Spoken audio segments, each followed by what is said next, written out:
Assalamualaikum warahmatullahi wabarakatuh. Waalaikumsalam. Alhamdulillah wassalatu wassalamu ala Rasulillah wa ala alihi wa sahbihi ajma'in. Allahumma salli ala Muhammad wa ala ali Muhammad kama sallaita ala Ibrahim wa ala ali Ibrahim wa barik ala Muhammad wa ala ali Muhammad kama barakta ala Ibrahim wa ala ali Ibrahim fil alamin innaka Hamidum Majid. Amma ba'd. Bersama saya Ustaz Ahmad Sirajuddin Abdul Sattar, Ketua Penolong Pengarah Bahagian Dakwah dan Pengurusan Masjid, Jabatan Hal Ehwal Agama Islam Perlis, Malaysia. Jadi bersama dengan kita pada pagi ini dalam diskusi peradaban umat serumpun, yang mana kita membincangkan keperluan ijtihad dalam fiqh era moden. Jadi bersama dengan kita pada pagi ini, para penonton sekalian, mungkin kita rasakan pada pagi ini penonton bukan setakat dari Perlis, bahkan seluruh Malaysia, dan mudah-mudahan sahabat-sahabat kita yang berada di Indonesia turut bersama dengan kita dalam menjayakan diskusi kita pada pagi ini. Alhamdulillah. InsyaAllah kita ada dua panel. Satu panel yang mewakili Muhammadiyah dan satu lagi panel yang mewakili Ahli Jawatan Kuasa Fatwa Negeri Perlis. Jadi panel yang pertama yang berbahagia Bapa Dr. Muhammad Khairuddin Hamsin, pensyarah Universitas Yogyakarta, jadi sebagai panel yang pertama. Dan panel yang kedua yang berbahagia Profesor Dr. Basri bin Ibrahim, pensyarah Universiti Sultan Zainal Abidin UNIZA. Jadi sebelum kita mulakan secara perbahasan detail tentang diskusi kita, ada sedikit format berkaitan dengan diskusi kita ni untuk panduan para penonton sekalian. InsyaAllah kita ada dua pusingan. Pusingan pertama mengambil masa 15 hingga 20 minit, dan pusingan kedua 10 hingga 15 minit, dan pusingan ketiga insyaAllah moderator akan minta setiap penggulungan daripada panel pertama dan panel yang kedua. Jadi sedikit maklumat para penonton sekalian berkaitan dengan panel kita pada pagi ni. Mungkin tuan-tuan di luar sana nak tahu siapa panel yang pertama ni, yang mewakili Muhammadiyah ni. Jadi untuk panel yang pertama, Bapa Dr. Muhammad Khairuddin Hamsin. Apa khabar, Doktor? Alhamdulillah, Doktor baik-baik. Sehat, Alhamdulillah. Alhamdulillah. Sehat. Alhamdulillah. Alhamdulillah. Okey, untuk makluman para penonton sekalian, Dr. Muhammad Khairuddin Hamsin ni sebagai pensyarah di Universiti Yogyakarta, mendapat pendidikan dalam bidang ijazah sarjana muda Universiti Al-Azhar, bidang master dan PhD di Universiti Islam Khartoum, Sudan, dalam bidang usul fiqh. Jadi tajuk yang kita bicarakan pada pagi ini merupakan bidang utama panel kita yang pertama, iaitu berkaitan dengan keperluan ijtihad dalam fiqh era moden. Untuk kita terus kepada panel yang pertama. Jadi ijtihad, tajuk yang kita bicarakan pada pagi ini para penonton sekalian, bila kita bercakap tentang ijtihad ada dua makna. Satu makna bahasa dan satu lagi makna dari sudut syar'i. Bila kita bercakap tentang bahasa, maksudnya setiap usaha ataupun setiap kesungguhan dalam kita melakukan sesuatu perkara, itu dianggap sebagai ijtihad. Dari sudut bahasa ni, bila kita bercakap ijtihad, tuan-tuan di luar sana jangan duk nampak tajuk yang kita bicara pagi ni, Ustaz, bab ijtihad ni tajuk untuk ustaz-ustaz je, kami ni orang awam. Tak, tuan-tuan sekalian. Bila sebut ijtihad, ia juga membicarakan tentang keperluan orang awam. Tuan-tuan bila pergi mana-mana tempat, dekat laut, kat dalam hutan, bila nak semayang, nak tengok kiblat kok mana kita ni.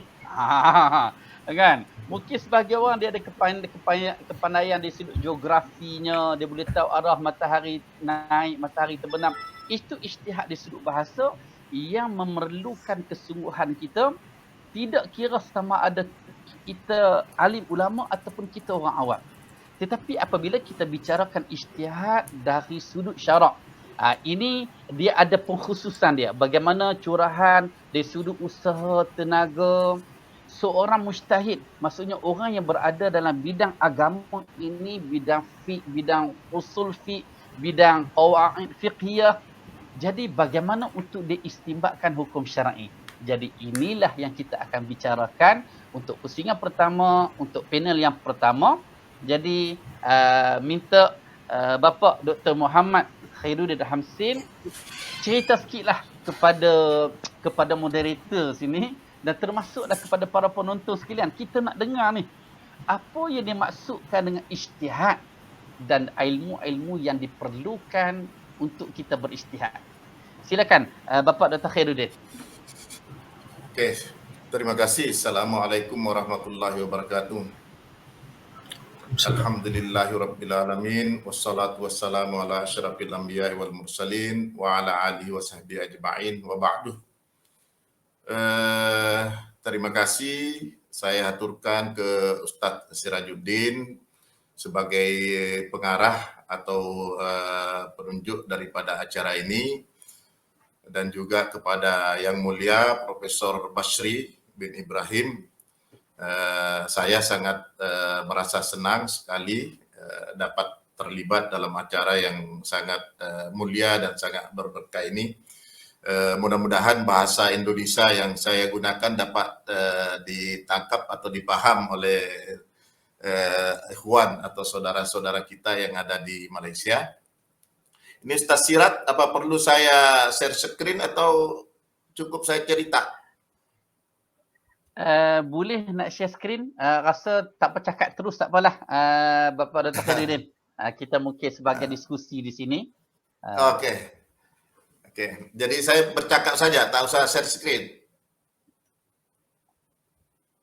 Okey, terima kasih. Saya diberikan materi tentang ijtihad, keperluan ijtihad dalam fikih di era modern. Tema yang tentu sangat penting, karena kenapa saya mengatakan tema sangat penting, karena saat ini saya kira hukum Islam berpacu dengan perkembangan ilmu dan teknologi. Ternyata hukum Islam sendiri juga setengah mati mengikuti perkembangan ilmu pengetahuan dan teknologi.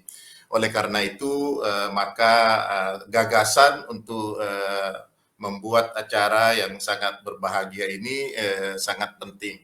Saya mulai dari mungkin perlu kita mengetahui kenapa harus ijtihad. Ya. Kalau kita harus berijtihad, barangkali ada sesuatu yang perlu kita catat, Ustadz Sirajuddin, bahwa ungkapan yang sering kita temukan bahwa wahyu Al-Quran dan Sunnah sudah berhenti turun, tidak ada lagi wahyu dan Sunnah yang turun saat ini. Tapi persoalan-persoalan yang ada di masyarakat selalu berkembang. Itu sebabnya perlu berijtihad. Ini mungkin latar belakang. Kemudian yang kedua, di dalam hukum Islam sendiri itu ada fleksibilitas, ada murunah. Karena hukum Islam itu diturunkan kepada manusia untuk diketahui, untuk dipahami oleh manusia, bukan untuk dipahami oleh hukum itu sendiri. Sehingga hukum itu harus bagaimanapun manusia harus memahami, manusia harus mengembangkan, dan manusia harus melaksanakan. Oleh karena itu maka ada ijtihad. Ijtihad sebagai salah satu cara bagaimana kita bisa memahami, bisa mengembangkan, dan bisa melaksanakan hukum Islam, yang syariat Islam yang kita sebut sebagai satu hal yang sangat penting, sehingga ijtihad itu adalah merupakan fardu kifayah. Kita semua berdosa kalau tidak ada orang yang bisa berijtihad. Nah, maka oleh karena itu, seperti tadi disampaikan oleh Ustaz Sirajuddin, kata ijtihad sendiri itu mengandung makna secara bahasa, baik itu kata jud atau jahad itu mempunyai dua arti, yaitu pertama, para ilmuwan atau para pensyarah mengatakan Pertama itu adalah bazlul wus'i wat taqah. Jadi ada pencurahan, ada pengerahan segala kemampuan dan daya bagi orang yang akan melakukan ijtihad. Itu satu sisi arti. Sisi kedua dari arti itu, dari ijtihad itu adalah dalam berijtihad itu mesti ada kesukaran, ada kesulitan untuk bagaimana mendapatkan satu hasil dalam satu persoalan yang diijtihadkan. Maka oleh karena itu orang yang berijtihad berarti orang yang sudah mempunyai kemampuan untuk mengarahkan, mencurahkan segala kekuatannya, segala dayanya, segala waktunya, dan segala kesempatannya, dan tidak akan berhenti sampai dia menemukan sesuatu. Itu menurut bahasa. Namun oleh karena itu Imam Ghazali mengatakan ijtihad itu adalah ibarat an baslil juhdi wa istifragil wus'i fi fi'lin min al af'ali wa la yasta'milu illa bima fihi kulfah wajud.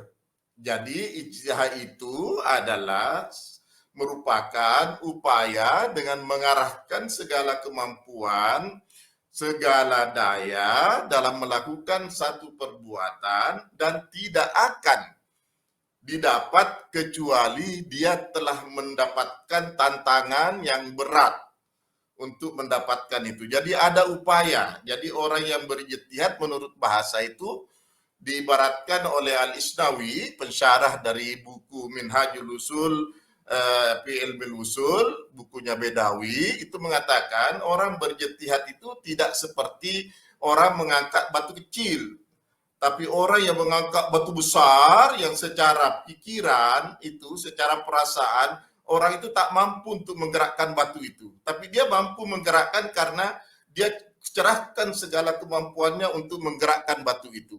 Nah, ini secara bahasa. Ini secara bahasa yang ijtihad. Nah, secara syar'i yang tadi ditanyakan, itu Imam Ghazali sendiri mengatakan bahwa ijtihad itu adalah baslul mujtahidi wus'ahu fi talabil ilmi bi ahkamis syar'i.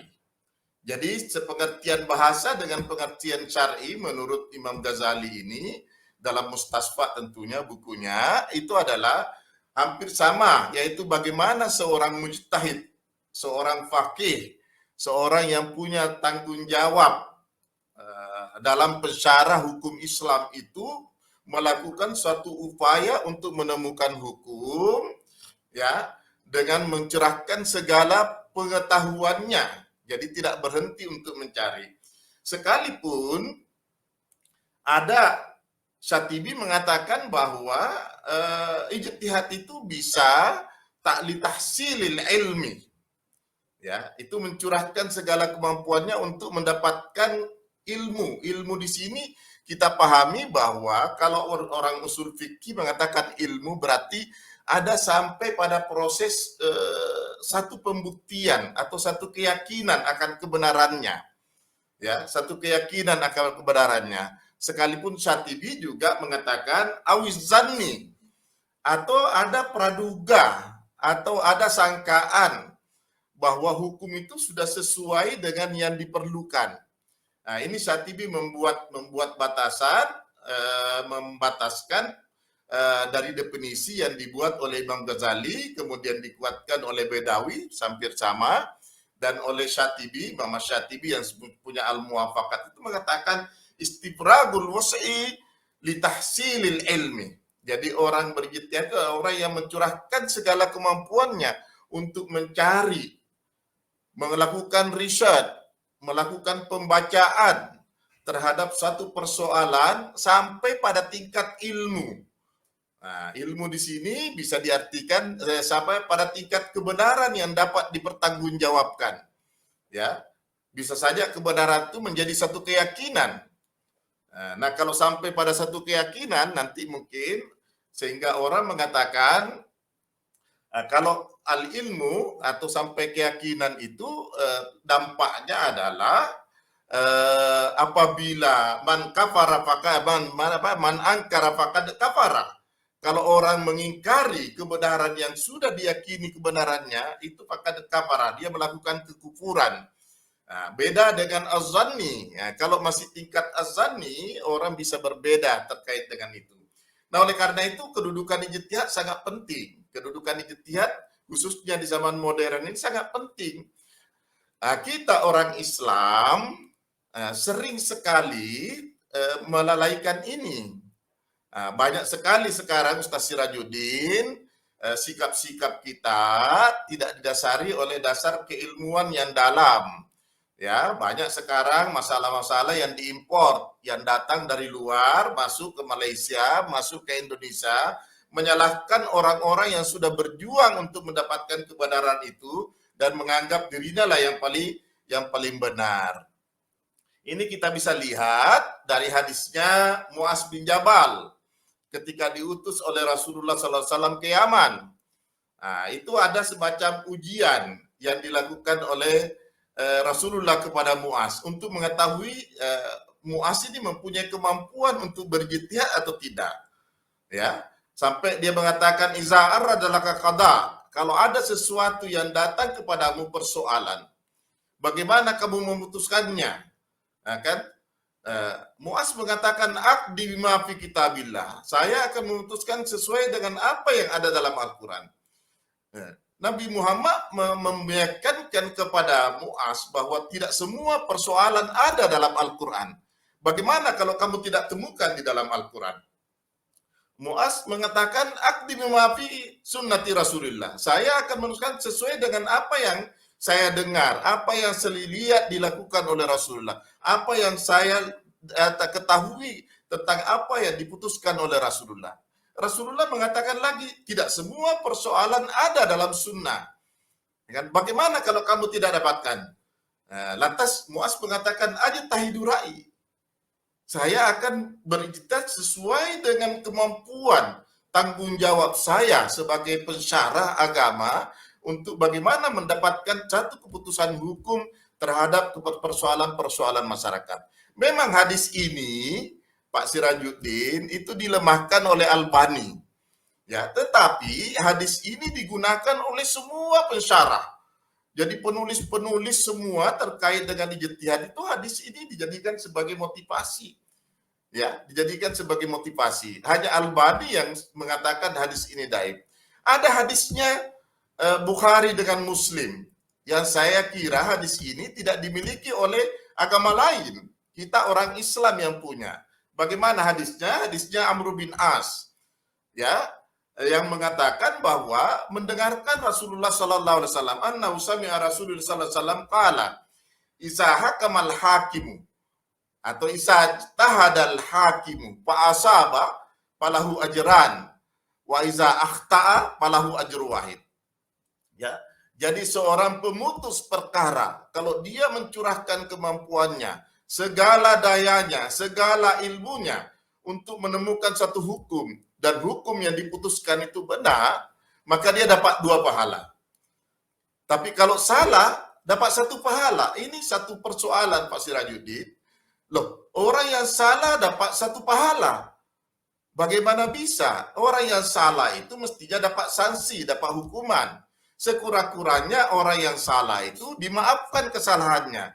Tapi oleh Rasulullah Sallallahu Alaihi Wasallam dikatakan dapat pahala dia karena pentingnya berijtihad. Itu saya kira tidak ada dalam ajaran agama lain. Dalam ajaran kita di Islam itu dimotivasi, diberikan ruang untuk bagaimana menggunakan akal pikiran kita untuk menemukan satu hukum dalam menyelesaikan persoalan-persoalan yang ada di masyarakat. Ini sangat penting yang saya jadikan sebagai patokan. Nah, pertanyaan kedua, apakah semua orang bisa berijtihad? Nah, ini yang sering menjadi persoalan, Pak Sirajuddin. Kenapa? Karena ada pernyataan orang mengatakan bahwa sekarang tak ada lagi seorang mujtahid mutlak. Seperti pada zaman-zaman tabi'in, pada zaman tabi'in tak ada lagi. Orang hanya tahu ilmu sedikit saja, sudah dibagi-bagi ilmunya. Jadi tak boleh lagi berijtihad orang. Ya, tak boleh lagi berijtihad. Nah, ini persoalan kita. Maka oleh karena itu, ya tadi dipertanyakan, sekarang ini berijtihad lebih mudah. Yusuf Qaradawi pernah mengatakan bahwa berijtihadnya saat ini adalah sesuatu yang sangat mudah. Kenapa? Karena dunia sudah sempit. Ini saya sekarang, Ustaz Sirajuddin ada di Malaysia jam 10 kurang lebih, mungkin sekarang jam 10 Pak Ustaz Sirajuddin, di Indonesia baru jam 9. Kita sudah berbincang, tak perlu ketemu, kita ada di dunia maya berbicara tentang persoalan. Ini sudah terbuka sekali. Jadi segala persoalan-persoalan keilmuan yang tadinya saya hanya belajar usul fikih, Ustaz Sirajuddin belajar bahasa Arab, Profesor Bis belajar tentang ilmu, keilmuan, teknologi, dan sebagainya. Kita berbincang dalam persoalan yang dihadapi masyarakat saat ini. Bagaimana vaksin itu? Kita bertanyalah kepada Profesor Sirajuddin, bagaimana vaksin itu? Saya tak tahulah vaksin, karena saya hanya belajar kitab-kitab klasik, saya tak belajarlah biologi dan bagaimana. Ada orang yang tahu tentang itu. Berkumpullah kita, melakukan satu kajian keilmuan, dan di situ ditemukan, sekalipun syarat-syarat ijtihad itu sangat susah, di dalam buku-buku klasik itu dikatakan harus tahu ayat-ayat Al-Quran, paham, bukan saja bisa baca, paham, harus tahu hadis-hadis Nabi, harus tahu bahasa wahyu, bahasa Arab, harus tahu usul fikih, harus tahu balaghah, harus tahu masalah syariah, dan sebagainya banyak sekali. Nah, itu tidak bisa dilakukan lagi oleh satu orang. Tak bisa lagi dilakukan oleh satu orang. Maka oleh karena itu ijtihad jama'i sangat penting, karena kita tak ada lagi namanya mujtahid mutlak.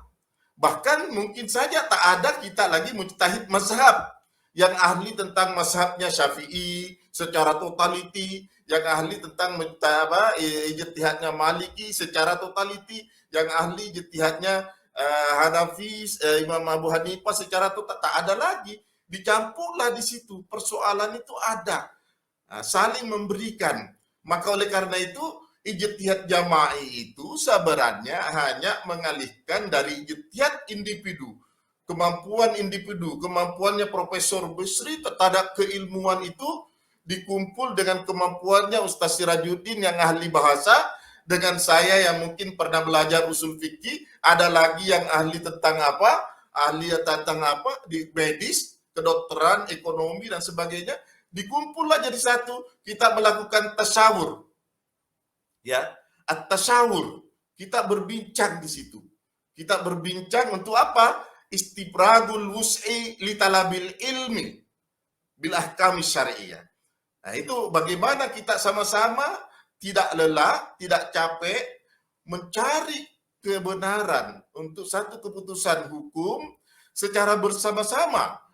Ya, secara bersama-sama supaya ada hukum yang baik yang dirasakan. Sehingga tadi kalau dari Indonesia, budayanya Indonesia seperti apa, pengalamannya Indonesia seperti apa, Ustaz Sirajuddin ada di Perlis seperti apa orang Perlis, Ustaz Bisri ada di tempat lain seperti apa, berkumpul lagi di situ. Dan bisa dengan dunia maya seperti ini kita berbincang, dan keputusannya sangat-sangat bagus sekali. Maka ijtihad jama'i ini penting sekali kita lakukan. Ada persoalan di sini, Ustaz Sirajuddin. Bagaimana muassasatul ijtihad namanya? Nah, ini yang penting ini. Bagaimana muassasatul ijtihad? Lembaga-lembaga yang berijtihad, yang mengumpulkan orang-orang ilmuwan itu menjadi satu, dan di situ mengeluarkan satu keputusan. Kalau saya beranggapan bahwa muassasatul ijtihad harus formal, harus diakui oleh masyarakat, diakui oleh pemerintah, penguasa. Seperti umpamanya di Perlis, ini muassasanya, seperti saya di Indonesia ada Muhammadiyah. Jadi segala persoalan keagamaan yang terjadi di masyarakat dibawa ke Muhammadiyah, ada namanya Majelis Tarjih dan Tajdid Muhammadiyah. Saya termasuk Profesor Samsul Anwar sebagai ketuanya. Saya termasuk wakil ketua di situ. Kita bahas dari segi banyak orang yang ada di situ. Ada yang ahli kedokteran medis, ada yang ahli ekonomi, ada yang ahli fisika, ada yang ahli falak, ada yang banyak ilmu-ilmu yang ada di situ. Kita berbincanglah dalam satu persoalan, at-tasyawur li talabil ilm ahkam. Nah, kita berkumpul di situ untuk meramu. Nah, ini persoalan. Memang dalam ijtihad kontemporer, ini masih ada waktu, Ustaz Sirajuddin. Memang ada, nanti bisa ambil, saya kirim sama Ustaz Sirajuddin, slide saya bisa kirim nanti. Ada prosedur dalam berijtihad.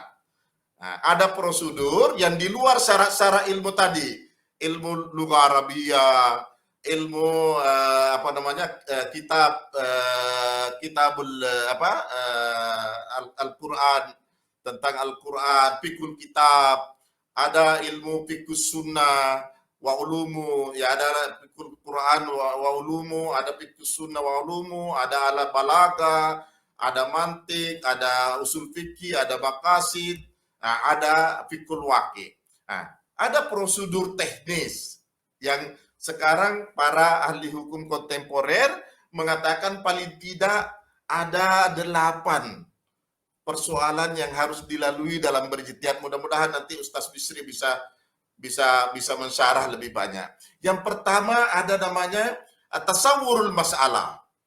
Kita harus tahu masalah apa yang kita mau bahas dalam berijtihad. Kita harus meneliti masalahnya, paham benar apa masalahnya itu. Di Indonesia banyak orang mau menyembuhkan COVID dengan ru'yah, membacakan ayat-ayat.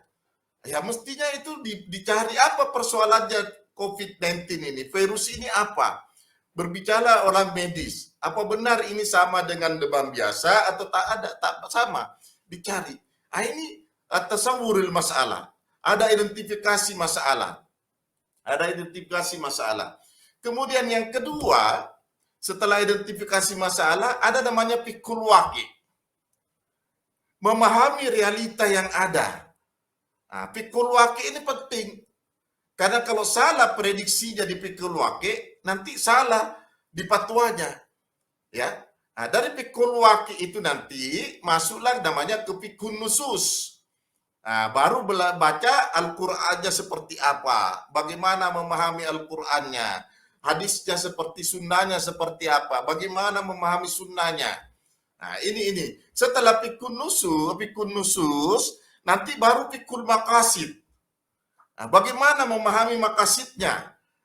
Dari fikul nusus, fikul maqasid, lahirlah namanya fikul muwazanat. Ada fikul muwazanatnya, ada keseimbangan. Apa persoalan ini sama persoalannya yang ada di Perlis dengan persoalan yang ada di Yogyakarta, itu masuk di fikul muwazanat. Nanti ada fikul aulawiyat lagi. Apa kepentingannya orang yang ada di Perlis sama dengan kepentingannya yang ada di Indonesia, di Yogyakarta. Baru ada namanya fikul ma'alat. Ada prediksi ke depan. Bagaimana persoalan-persoalan ini ke depan? Apa sampai di sini saja? Atau masih bisa nanti mustakbalnya seperti apa? Setelah itu baru kita masuk namanya fikut tanzil.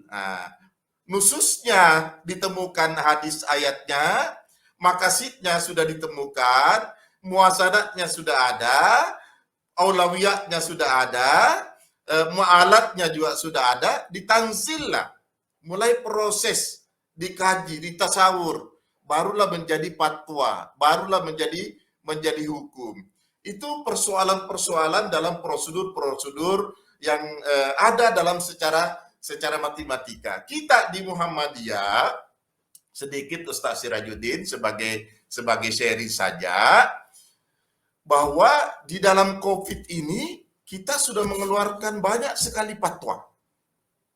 Karena masyarakat resah. Bagaimana mau salat Jumat tidak boleh, bagaimana mau salat jamaah tak boleh, bagaimana mau salat Idul Adha, Idul Fitri tak boleh, bagaimana mau salat jamaah rapat harus jarak, harus pakai masker, bagaimana orang meninggal tak boleh takziah, tak boleh mensalatkan. Banyak sekali persoalan-persoalan, sehingga fatwanya banyak. Dan fatwa itu dibahas dari semua pihak. Ini persoalan-persoalan ijtihad jama'i tadi itu sangat penting. Jadi ada orang-orangnya, para ahli-ahli ilmu, para khabir, Fuqahanya, baik fuqaha dalam masalah syariah maupun fuqaha dalam ulumut tabi'iyah, masalah-masalah keilmuan, tabi'iyah, ijtimaiyah, iktisadiyah, tibiyah, dan sebagainya, sia-sia bahkan, itu berkumpul, bertasyawur, tapi ada di ruang lingkup namanya muassasah. Muassasatul ijtihad. Nah, muassasatul ijtihad inilah nanti yang mengeluarkan fatwanya. Sehingga kesepakatan-kesepakatan itu terdokumentasi, dapat dipertanggungjawabkan kepada masyarakat. Kalau ada persoalan yang perlu dirubah lagi oleh masyarakat itu. Itu saya kira masalah-masalah dalam ijtihad ini. Satu hal yang penting selain itu, karena berbicara tentang fikih dalam era modern, kita di Muhammadiyah, Ustaz Sirajuddin, fikih itu tidak diartikan lagi kutubul fuqaha. Tapi fikih itu diartikan dalam bahasa, pemahaman terhadap satu persoalan masyarakat. Sehingga Muhammadiyah sudah membuat keputusan, ada namanya fikul mar'ah. Nah, bagaimana fikih perempuan? Ya, bagaimana perempuan itu kedudukannya? Ada fikih perlindungan anak. Bagaimana tanggung jawab anak, orang tua terhadap anak, bagaimana adat terhadap tua. Ada banyak sekali itu fikih dibahas. Ada fikih difabel, orang yang berkebutuhan khusus. Ada fikih korupsi, ya, riswah. Ada fikih banyak sekali. Ada 10 fikih-fikih yang dibahas sesuai dengan persoalan keilmuan yang saat ini yang dirasakan oleh masyarakat. Nah, ini penting saya kira. Insya Allah dalam persoalan pesara ini saya kira sangat bermanfaat untuk bagaimana kita saling bersharing. Tentu kami dari Muhammadiyah di Indonesia perlu belajarlah sama di Perlis untuk bagaimana ada kesesuaian dalam pengembangan hukum-hukum Islam, sehingga yang tadi saya katakan hukum Islam itu kaedahnya yang mengatakan ada mura'atul tagayyurat, bagaimana perubahan-perubahan yang ada di masyarakat itu, hukum itu dapat ikut. Karena kalau hukum tak bisa ikut, nanti orang pada lari. Ya, orang pada lari, orang bertengkar di masyarakat, tak ada penyelesaian. Maka hukum harus mengikuti persoalan-persoalan itu. Masih ada waktu, Pak Sirajuddin? Ustaz Sirajuddin?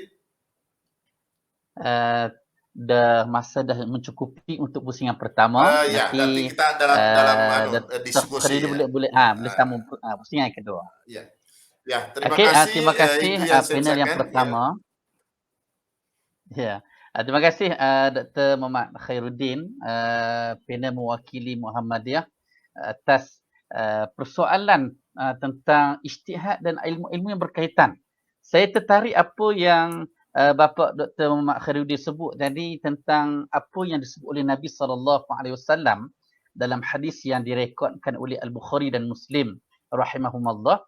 Idza hakama al-hakim fajtahada summa asaba falahu ajran wa idza hakama fajtahada summa akhtaha falahu ajrun wahid. Apabila ulama berhukum dan dia berijtihad fa asaba, dan tepat apa yang dia ijtihad itu, maka dia dapat 2 pahala.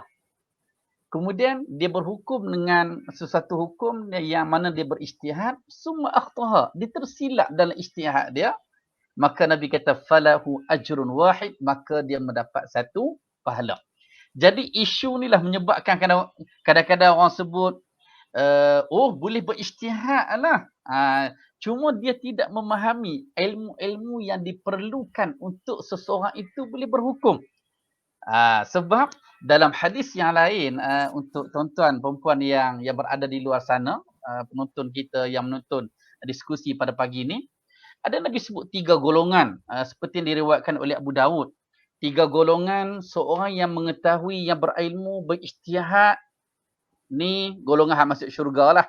Ada 2 lagi yang masuk neraka. Dia tahu tentang kebenaran, tentang ilmu, tetapi dia zalim. Dia berhukum dengan yang tak betul, dengan kehendak syarak, maka tempat neraka. Dan satu lagi orang yang jahil, yang tentunya ijtihadnya salah, juga tempatnya di dalam neraka. Jadi bagaimana Nabi sebut tentang batasan dalam berijtihad. 2 yang masuk neraka, 1 sahaja yang selamat masuk ke syurga. Okey, tuan-tuan, perempuan yang bersama dengan kita pada pagi ini dalam diskusi peradaban umat serumpun, yang mana program ini adalah program kerjasama Jabatan Mufti Negeri Perlis dengan Muhammadiyah, Majlis Agama Islam dan Adat Istiadat Melayu Perlis, MAIPS, dan begitu juga dengan kerjasama Jabatan Hal Ehwal Agama Islam Perlis. Kita terus kepada panel yang kedua. Prof. Dr. Basri. Prof. Dr. Basri ni kalau kat Perlis ni kami kenal belakang lah. Kan? Kira kalau sebut Prof. Dr. Basri ni, dia sebagai ahli jawatan kuasa fatwa Negeri Perlis. Kira kalau tengok pendidikan, mungkin tuan-tuan luar sana pun nak tahu juga. Kalau tadi pendidikan Dr. Khairuddin, Masya Allah, kira master PhD di Universiti Islam Khartoum, Sudan. Okey, kita kalau tengok Dr. Basri ni, Masya Allah, bukan kita nak banding ilmu, cuma kita nak tahu orang yang dijemput sebagai panel pada pagi ni, orang yang bercakap dalam bidang dia. Jadi Prof. Dr. Basri ni diploma pengajian Islam di KUZA, kemudian ijazah sarjana muda pengajian Islam dan Bahasa Arab Universiti Al-Azhar, kemudian ijazah sarjana undang-undang keluarga Islam Universiti Malaya dan PhD dalam bidang syariah Universiti Kebangsaan Malaysia. Okey, jadi Prof, untuk soalan seterusnya, Prof nanti sebab kita pun dapat mutiara banyak juga daripada Bapak Dr. Khairuddin ni, sebab ni kira jarang-jarang lah kita boleh ada diskusi. Ni sejarah sebenarnya. Sejarah kita tak pernah terfikir dengan sebab COVID ni kita boleh bertemu bersua muka dalam program yang macam ni. Bahkan kita Alhamdulillah mungkin selesai COVID nanti insyaAllah kawan-kawan kita dari Muhammadiyah pun akan datang ke Perlis. Kita ada Universitas Muhammadiyah di Perlis ni insyaAllah. Okey, Prof, sejauh manakah ijtihad diperlukan pada masa kini? Sekarang ni kita kata ijtihad, sebab ijtihad ni mungkin sebagai orang dia kata, Ustaz, kita Imam Syafi'i dah banyak, kita Imam Nawawi, kita Ibn Hajar Asqalani, itu mazhab Syafi'i, belum lagi kira 3 mazhab. Banyak sangat dah. Apakah keperluan ijtihad? Walaupun orang kata, Ustaz, COVID mana ada dalam kitab lama dulu. Kan? Jadi minta Prof. Dr. Basri untuk bahaskan soalan yang berkaitan dengan ijtihad, adakah diperlukan dan apakah faktor-faktor yang membawa kepada ijtihad. Silakan Prof. Dr. Basri. Bismillahirrahmanirrahim. Assalamualaikum warahmatullahi wabarakatuh. Alhamdulillahi rabbil alamin. Wassalatu wassalamu ala asyrafil anbiya wal mursalin wa ala alihi wa sahbihi ajma'in. Subhanaka la ilma lana illa ma 'allamtana innaka antal alimul hakim. Rabbi shrah li sadri wa yassir li amri wahlul 'uqdatam min lisani yafqahu qawli. Allahumma ja'alna minal ladzina yastami'una al-qawla fayattabi'una ahsanah. Allahumma arina al-haqqa haqqan warzuqna ittiba'ah wa arina al-batila batilan warzuqna ijtinabah. Allahumma sur 'auratina wa amin rawatina ya Allah ya rabbal alamin. In uridu illa al-islah ma istata'tu wa ma taufiqi illa billah alaihi tawakkaltu wa ilaihi unib wa la hawla wa la quwwata illa billahil aliyyil azim. Yang saya hormati Ustaz pengurusi majlis Datuk Al-Fadil Ustaz Sirajuddin, rakan panelis daripada Universiti Muhammadiyah Yogyakarta, Bapak Dr. Khairuddin, yang sebentar tadi telah kita dengar kupasan dan ulasan beliau tentang pengertian ijtihad dan juga ilmu-ilmu yang diperlukan untuk melakukan ijtihad. Artinya ijtihad itu suatu perkara yang sangat mahal nilainya dan tidak boleh dipandang remeh, dan ia perlu dilakukan oleh mereka yang mempunyai keahlian. Di masa ini kita melihat ada setengah pihak cuba melakukan ijtihad dalam beberapa perkara yang baru, dan apabila kita perhatikan atau kita analisis ijtihad yang dilakukan itu, ternyata ianya adalah salah. Jadi sebahagian daripadanya telah dijawab oleh Bapak Dr. Khairuddin tadi, di mana beliau menggunakan lahjat Melayuiyah Indonesia. Dia menggunakan logat bahasa Melayu Indonesia. Jadi saya di sini akan menggunakan lahjat Melayuiyah Malaysia Terengganu. Saya akan menggunakan lahjat bahasa Melayu yang diamalkan di Malaysia di negeri Terengganu. Saya rasa mungkin Bapak Dr. Khairuddin pernah mengenali negeri Terengganu ini. Jadi jarak negeri saya ini dengan negeri Perlis, saya rasa lebih daripada 1000 km lebih. Agak jauh Jadi saya jadi ahli jawatankuasa fatwa negeri Perlis, sedangkan saya berada di negeri Terengganu. Walaupun saya sangat berbesar hati kerana pertemuan kali pertama ini yang dianjurkan oleh Jabatan Mufti Negeri Perlis, dan sebelum ini beberapa seminar telah pun diadakan oleh pihak Universiti Sultan Zainal Abidin tempat saya bertugas sekarang dengan beberapa buah Universiti Muhammadiyah di Indonesia. Maknanya sebelum ini kita sudah ada hubungan dengan beberapa buah universiti di Indonesia dan beberapa seminar telah pun dibuat.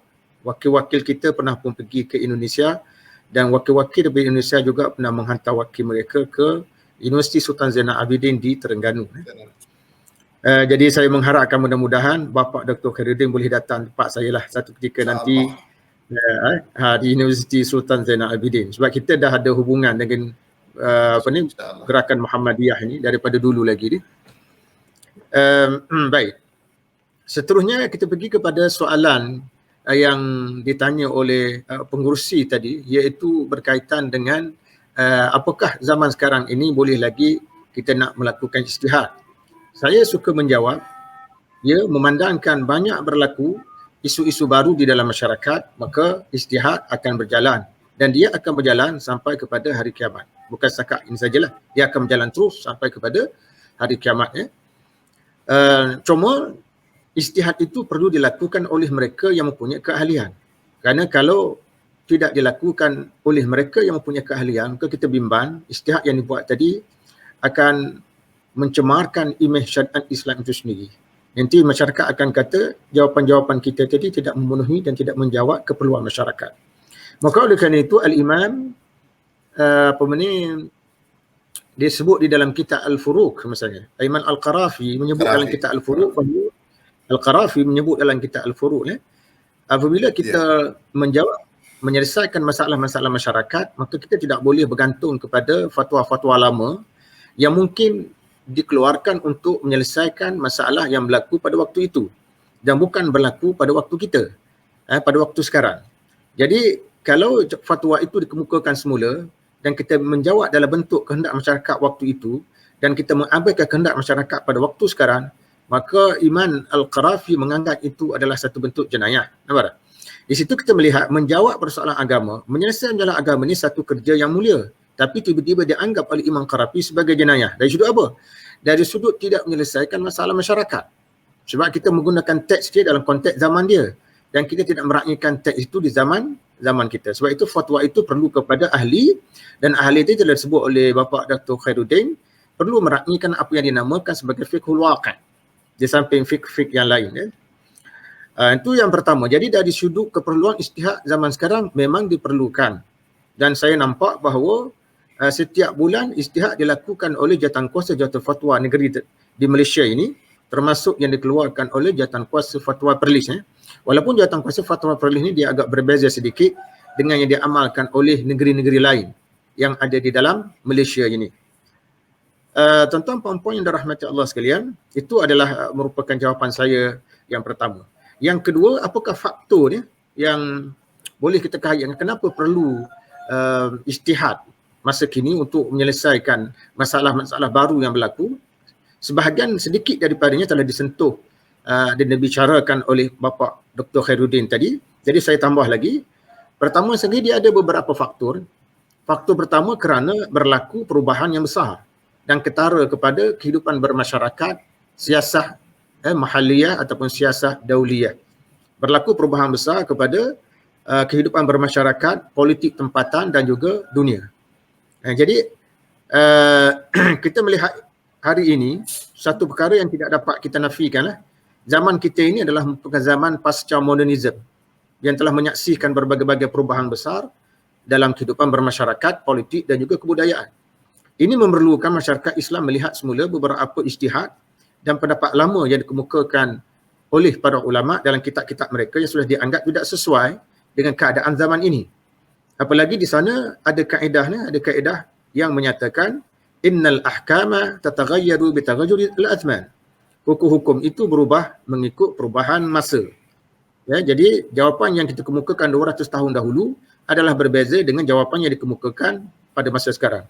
Contoh kita kemukakan fatwa mengenai ataupun ijtihad mengenai merokok. Saya tidak tahu apakah keputusan yang dikeluarkan oleh Majlis Fatwa atau Jawatankuasa Fatwa ataupun Majlis Tarjih Muhammadiyah tentang merokok di Indonesia ni, sama ada dia haram atau tidak.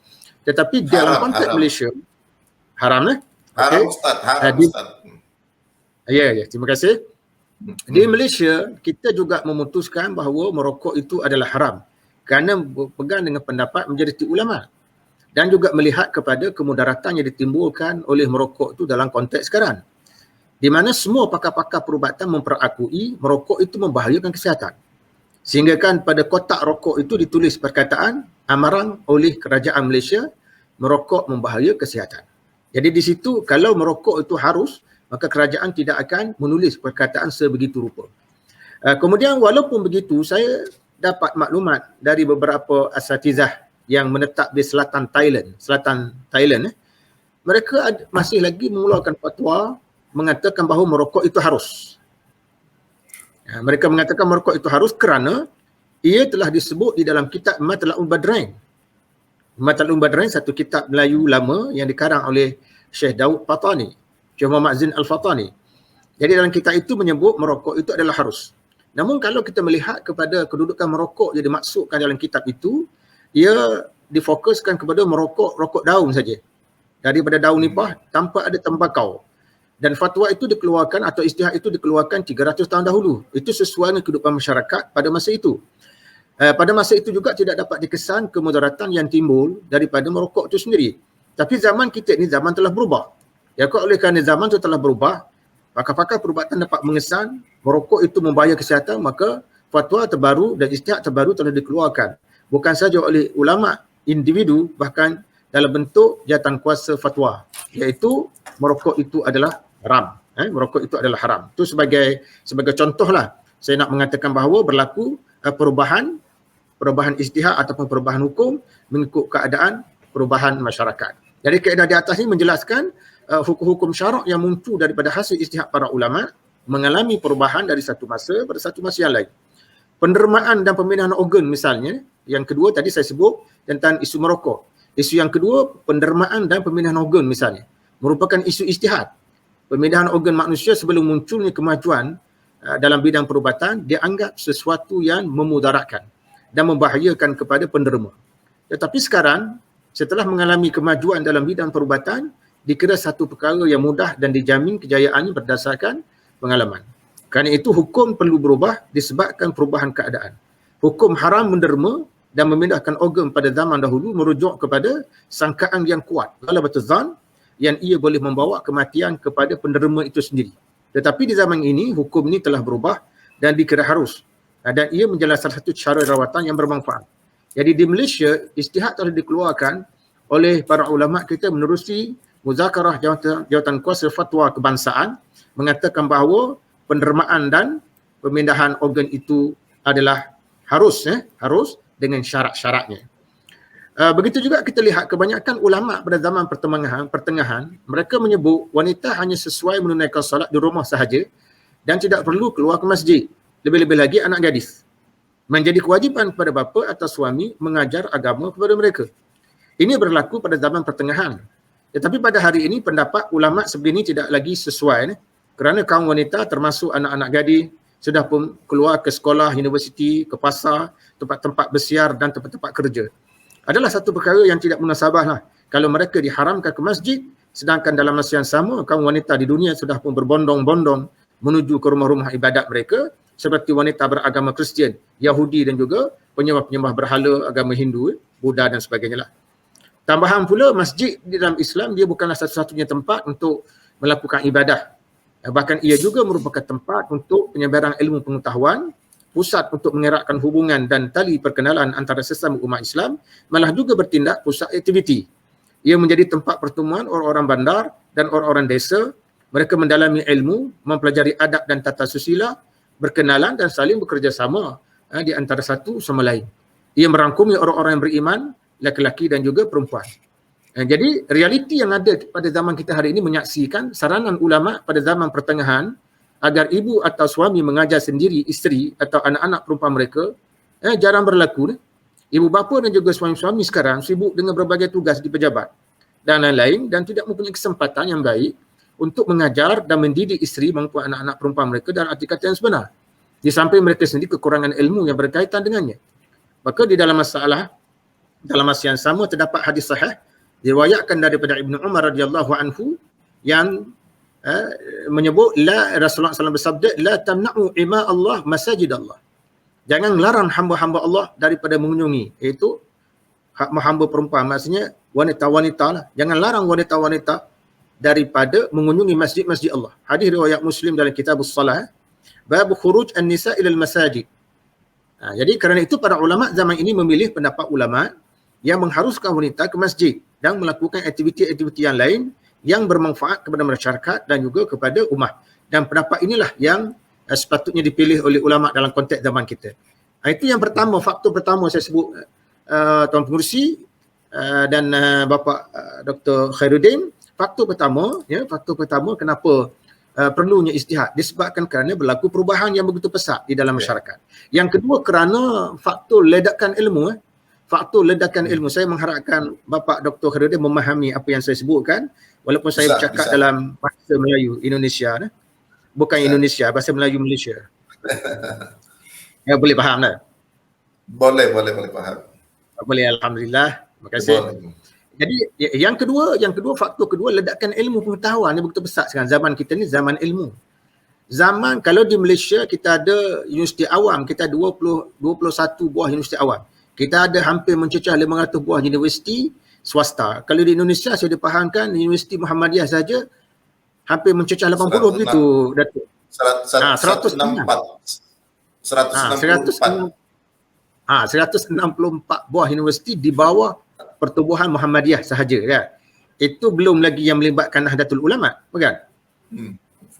Jadi nak menceritakan di sini betapa ledakan ilmu itu telah dijelmakan dalam bentuk penubuhan universiti. Jadi hari ini berbagai ilmu dan pengetahuan muncul yang tidak pernah diwujud pada zaman-zaman dahulu dan tidak pula dibincangkan oleh para ulama kita secara terperinci lebih-lebih lagi dalam lapangan sains tabi'i dan alam semesta.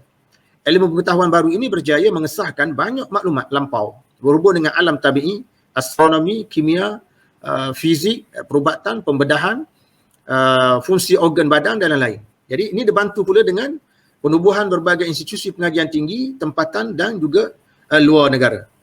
Jadi kalau dahulu umat Islam terpaksa menempuh perjalanan jauh bagi mendapatkan sesuatu ilmu atau hadis daripada seseorang guru, nampaknya keadaan sekarang sudah begitu berubah kerana guru-guru sudah berkumpul di suatu tempat seperti universiti dan lain-lain dan kitab-kitab fiqh moden banyak dikarang. Kitab-kitab fiqh moden tu banyak dikarang. Jadi kitab-kitab yang lama tadi boleh jadikan sebagai bahan rujukan. Malah ada yang dapat dibeli dalam bentuk cakra padat. Kitab-kitab fiqh yang dikarang pada zaman ini pula tidak lagi memuatkan isu yang sama yang telah pun dibincangkan pada zaman dahulu. Bahkan turut memuatkan beratus-ratus isu fiqh yang bersifat semasa yang memudahkan kepada para pelajar, ulama dan juga para pensyarah dalam bidang pengajian Islam untuk membuat rujukan. Antara kitab yang dihasilkan oleh ulama-ulama besar dunia yang diiktiraf autoriti ilmu mereka ialah Al-Fiqh Al-Islami wa Adillatuh oleh Profesor Dr. Wahab Az-Zuhaili, At-Tafsir Al-Muni juga oleh Profesor Dr. Wahab Az-Zuhaili, Al-Fiqh Al-Manhaji Al-Madhhab Al-Imam Syafi'i oleh Dr. Mustafa Al-Khin dan rakan-rakan, Fatawa Mu'asirah sebanyak 4 jilid oleh Profesor Dr. Yusuf Al-Qardawi, kemudian Fatawa Syar'iyyah Mu'asirah oleh Profesor Dr. Hafnawi daripada Mesir, kemudian kitab Al-Mu'tamad fil Fiqh Al-Syafi'i oleh Muhammad Az-Zuhaili, Profesor Dr. Muhammad Az-Zuhaili, kemudian kitab Al-Mufassal fi Ahkamil Mar'ah oleh Profesor Dr. Abdul Karim Zaidan dan lain-lain. Jadi boleh dikatakan seluruhan kitab-kitab yang saya sebutkan di atas telah pun diterjemahkan di dalam bahasa Melayu. Indonesia pun saya rasa ada terjemahannya. Jadi yang sekaligus memberi satu kemudahan pada orang-orang yang tidak mahir dalam bahasa Arab untuk membuat rujukan. Jadi sekarang ini kita tengok jawapan-jawapan yang diberikan itu mudah diakses. Kita nak ceramah beberapa jam atau beberapa minit, kita boleh buka kita punya Google dan kita tengok jawapan daripada Majlis Fatwa ataupun Majlis Tarjih Muhammadiyah contoh. Bagaimana jawapan dia? jawapan daripada Muzakarah Majlis Fatwa Kebangsaan, jawapan daripada Jawatankuasa Fatwa Perlis, jawapan daripada Jawatankuasa Fatwa-Fatwa Negeri yang ada di Malaysia. Jadi cukup mudah untuk kita mengakses ilmu. Itulah perkembangan yang menjadi hujah kenapa kita katakan bahawa ijtihad berterusan terus dilakukan zaman kini disebabkan kemudahan yang telah saya sebutkan tadi. Misalnya dalam isu yang berkaitan dengan tempoh mengandung, dalam isu yang berkaitan dengan tempoh mengandung paling maksimum. Tempoh mengandung paling maksimum ialah 2 tahun menurut ulama mazhab Hanafi dan Hambali. 4 tahun menurut ulama mazhab Syafi'i dan 5 tahun menurut ulama mazhab Maliki.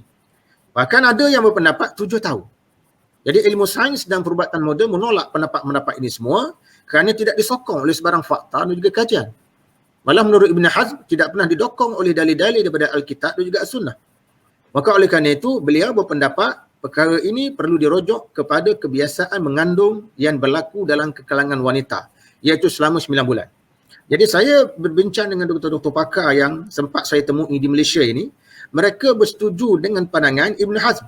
Ibn Hazmi ini mungkin pandangan dia agak janggal dalam konteks zaman dulu. Tetapi dalam konteks zaman sekarang tidak janggal lagi.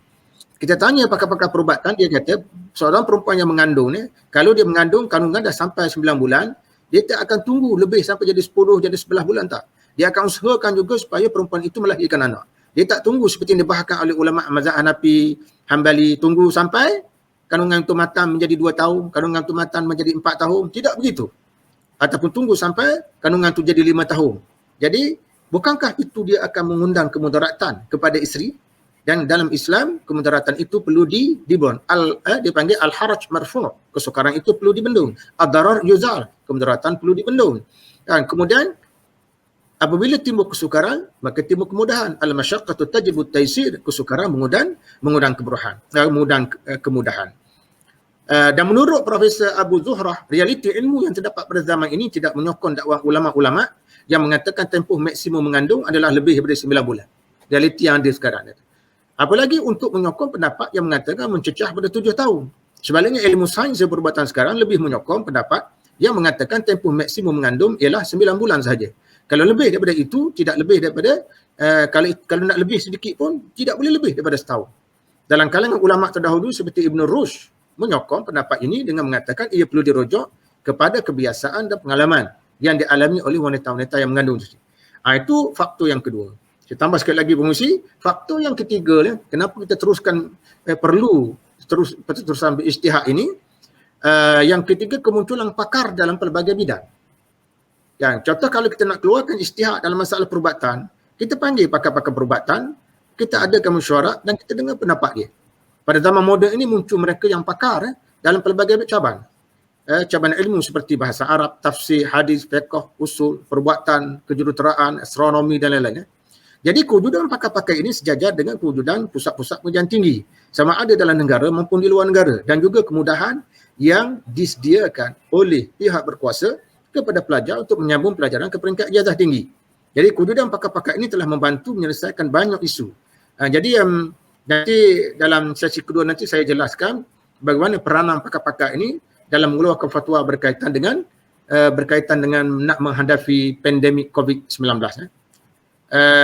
Majoriti ulama terdahulu mengharam pemindahan organ misal kata, kerana itu berarti membunuh manusia yang tidak berdosa, mencabul kehormatan orang yang hidup dan yang telah mati dan melakukan sesuatu tindakan yang belum pasti mendatangkan hasil yang baik. Kerana itu mereka berpendapat pemindahan organ tidak harus dilakukan dalam konteks waktu itu kerana melibatkan pencabulan kemuliaan manusia yang masih hidup dan juga yang telah mati. Ini saya sebutkan tadi kan. Pengharaman pemindahan organ di atas bukanlah sesuatu yang menghairankan kerana situasi pada zaman tersebut tidak mengizinkan pemindahan dijalankan kerana ilmu perubatan masih belum mencapai tahap seperti yang berjaya dicapai sekarang ini yang dapat membuktikan pemindahan organ manusia bukan lagi satu bentuk pembunuhan dan pencerobohan kehormatan orang yang hidup maupun yang telah mati. Paling tinggi yang berjaya dicapai pada zaman itu ialah keharusan yang diberikan oleh setengah ulama mazhab Syafi'i bagi menyambung tulang manusia yang masih hidup dengan tulang manusia yang telah mati. Sekiranya tulang itu dapat menutup bahagian yang patah pada orang yang hidup apabila tidak ada bahan lain yang boleh digunakan selain daripadanya. Ini disebut oleh Imam Nawawi dalam Majmu' Syarah Muhadzab. Jadi kemunculan pakar itu sebenarnya banyak membantu kita para ulama untuk mengeluarkan satu hukum dalam isu ijtihad ini. Jadi Imam Syafi'i sendiri pun dia menyatakan kita perlu kepada dua jenis ilmu. Ilmu al-adyan dan ilmu al-abdan. Kita perlu ilmu berkaitan dengan agama, pelaksanaan pengurusan dan sebagainya berkaitan. Yang kedua ilmu abdan, ilmu tentang kesihatan tubuh, penjagaan kesihatan tubuh badan manusia. Artinya ulama dan pakar perubatan dianggap macam saudara, seolah seperti saudara kembar di dalam mengeluarkan sesuatu, menyelesaikan sesuatu isu yang berlaku di dalam masyarakat. Dan akhir sekali yang keempat, faktornya kemudahan untuk mendapatkan ilmu dan maklumat yang ada sekarang. Jadi kemudahan yang ada untuk mendapatkan ilmu, maklumat sekarang saya sebutkan tadi, salah satunya daripada Google, daripada Maktabah Syamilah. Dalam Maktabah Syamilah tu ada beratus dia punya beribu punya maklumat. Bahkan kita boleh buka akses pustaka-pustaka universiti di Malaysia, di Indonesia, di Arab Saudi, di Mesir, dan kita boleh akses Majlis Fatwa Saudi jawab macam mana, Majlis Fatwa Mesir jawab macam mana. Bahkan kita boleh akses maklumat yang dikeluarkan oleh Majlis Fatwa Amerika Utara, Majlis Fatwa Eropah, dan kita ada berbagai-bagai kemudahan yang dikeluarkan. Jadi boleh juga dirujuk kepada Majma' Al-Fiqh Al-Islami, Majma' Al-Buhuth Al-Islamiyah, Islam Online, Islam Web, Islamul Yaum, Mawaqi' Islamiyah, Al-Qadawi Online, Syekh Utsaimin, Faisal Maulawi dan lain-lain. Ini beberapa tempat yang mudah kita tengok bagaimana mereka berijtihad dan bagaimana menggunakan kaedah ijtihad itu. Kalau di Malaysia ni boleh lihat kepada laman web JAKIM, Majlis Agama Islam Negeri, dan juga jawapan-jawapan yang dikemukakan oleh oleh jawatan kuasa yang dibentuk oleh universiti dan sebagainya. Dan sebagai pengakhir, hari ini wujud ijtihad yang dilakukan oleh para ulama secara tidak bersendirian, tetapi ijtihad itu dibuat secara kolektif atau disebut sebagai ijtihad jama'i dalam bentuk jawatan kuasa. Macam di Malaysia ni perlu dibezakan ijtihad ustaz atau profesor ketika mana dia mengajar di masjid, dia menjawab soalan, dengan dia membuat satu keputusan menerusi sesuatu jawatan kuasa atau majlis. Maka keputusan yang dikeluarkan berdasarkan jawatan kuasa atau majlis itu dikira mengikat, itu dikira sebagai mengikat orang ni. Contohnya kalau jawatan kuasa fatwa Perlis, bila dia mengeluarkan satu fatwa, maka fatwa itu akan mengikat rakyat negeri Perlis. Tapi kalau itu dikeluarkan oleh ulama dalam bentuk individu ketika mana dia menyampaikan syarahan di masjid, surau dan sebagainya, maka itu tidak dianggap sebagai fatwa resmi di sini di Malaysia ini. Itu dianggap sebagai fatwa peribadi ataupun ijtihad peribadi. Maka ijtihad peribadi itu boleh dijadikan panduan, namun dia tidak mengikat, dia panggil. Dia ada satu konsep nama dia mengikat. Mengikat artinya kalau dikeluarkan oleh kerajaan punya, maka kita kena amalkan. Ambil itu. Itu dimaksudkan mengikat. Tapi kalau dikeluarkan oleh ulama secara bersendirian, dia boleh menyelesaikan masalah tapi dia tidak begitu mengikat. Kita tidak terikat sangat dengan apa yang dikeluarkan tadi. Jadi itulah yang dapat saya sebut dalam pusingan yang pertama ini, Ustaz Sirajuddin dan Bapak Dr. Khairuddin, tentang ijtihad, kewajaran berlaku pada zaman ini dan faktor-faktor yang berkaitan. Wallahu a'lam. Wassalamualaikum warahmatullahi wabarakatuh. Waalaikumsalam warahmatullahi. Okey, terima kasih yang berbahagia Prof. Dr. Basri. Okey, tuan-tuan panel dan para penonton yang dirahmati Allah sekalian. Kita selesai pusingan pertama. Pusingan pertama ni moderator bagi masa seluas-luasnya kepada panel pertama dan panel kedua supaya tak terganggu. Cuma pusingan kedua kita akan hadkan kepada setiap panel untuk 10 minit. Jadi kita akan tamat, tadi kita mula agak lewat sikit, jadi kita akan tamat dalam 11.35 hingga 11.40 insya-Allah. Okey, tadi Ustaz Dr. Basri dah sebut tadi penghujung tentang ijtihad fardi dan ijtihad jama'i. Untuk kita panjangkan kepada panel yang seterusnya untuk pusingan yang kedua ni. Kalau kita lihat sekarang lah, kemampuan ulama sekarang ni tak boleh nak dibandingkan dengan tokoh ulama-ulama mujtahid mutlak, mujtahid mazhab yang kemampuan dia tu bila dikarang kitab dan zaman itu kemampuan dia menguasai banyak ilmu. Dia sendiri boleh menguasai ilmu bahasa Al-Qurannya, sunnahnya, fiqhnya, usul fiqhnya, di sudut mantiknya, di sudut balagh, semua bidang ilmu dia ada belaka. Sebab tu tak pelik kita ambil contoh Al-Imam An-Nawawi rahimahullah. Dia sendiri karang kitab pelbagai ilmu. Masya Allah. Jadi kalaulah kita banding dengan ulama sekarang ni memerlukan jama'i supaya ilmu yang kita keluarkan daripada hukum-hukum yang bersesuaian dengan ijtihad sekarang ni, kalau tak sepadan pun hampir sepadan lah.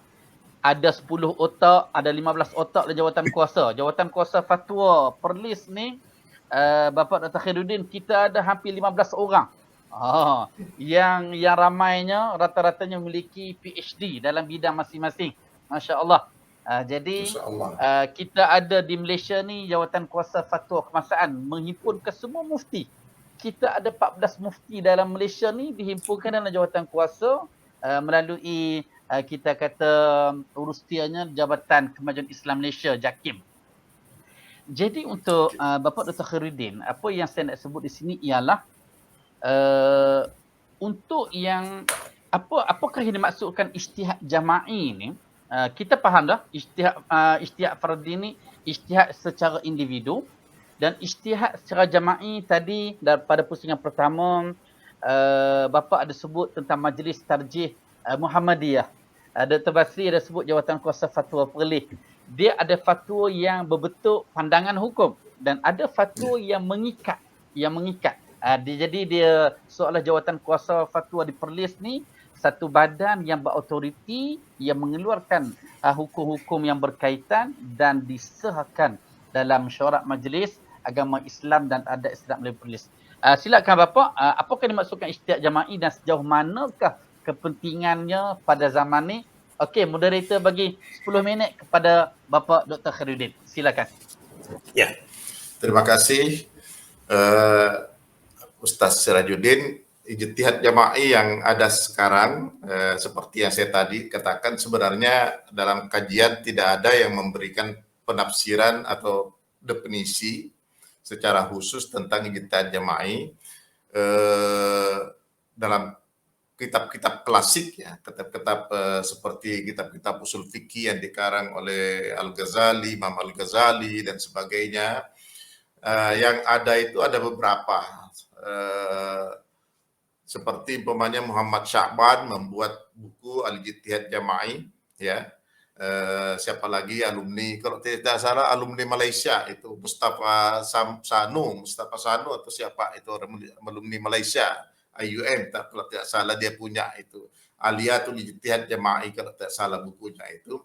Jadi sebenarnya dapat disimpulkan bahwa ijtihad jama'i itu adalah satu ijtihad yang dilakukan oleh berbagai kemampuan ilmu pengetahuan yang tadi sudah dijelaskan oleh Profesor Bisri. Di situ bergabung masing-masing. Kalau di Indonesia ini, Ustaz Sirajuddin, yang paling terkenal itu ada 3 muassasah ijtihadiyah namanya, muassasah ijtihadiyah. Jadi lembaga-lembaga ijtihad itu saya teliti dalam disertasi saya sebut sebagai Majma'ul Fiqhi Al-Islami di Indonesia. Yang punya pengaruh besar itu adalah seperti Majelis Al-Ulama Al-Indonesi. Jadi Majelis Ulama Indonesia itu merupakan perkumpulan dari banyak sekali orang di sana. Majelis Ulama itu punya ada 2. Ada Majelis Ulama yang berkaitan dengan isu-isu keagamaan secara umum. Ada di Majelis Ulama namanya Dewan Syariah Nasional.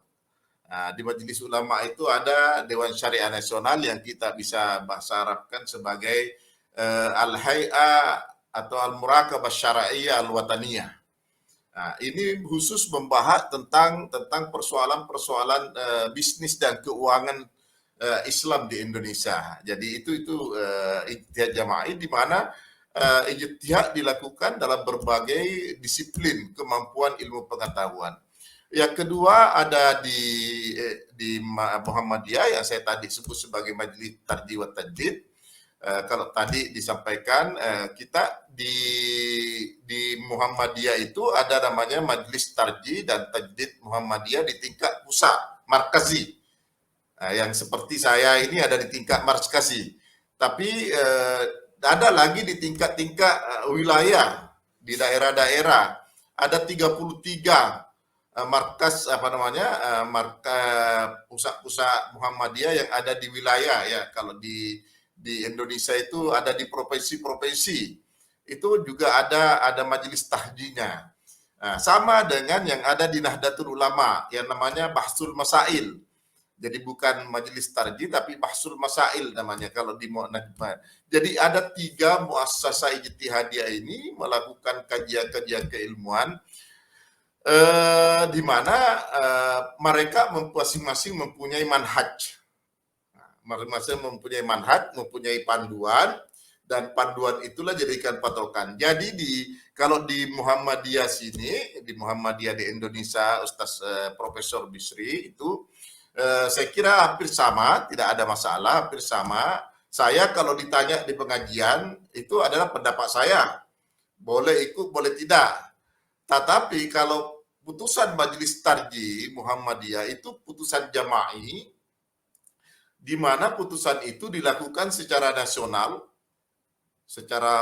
tadi ada 33 majelis tarjih yang bertebaran di provinsi itu berkumpul menjadi satu membahas setelah proses drafting yang dibuat oleh Majelis Tarjih tingkat pusat, baru diseminarkan, dikompresikan, nanti keputusannya setelah dikompresi, semua pendapat diambil dari sudut banyak sekali, tadi semua ilmu pengetahuan, persoalan-persoalan yang terkait dengan persoalan masyarakat yang ada, itu dibahas di situ, kemudian nanti setelah itu kita diajukan ke tingkat pimpinan pusat Muhammadiyah. Nah, pimpinan pusat Muhammadiyah mengeluarkan surat keputusan. Nah, kalau sudah pusat Muhammadiyah mengeluarkan keputusan, maka tidak ada warga Muhammadiyah yang boleh bertentangan. Sama seperti tadi ditanyakan masalah rokok.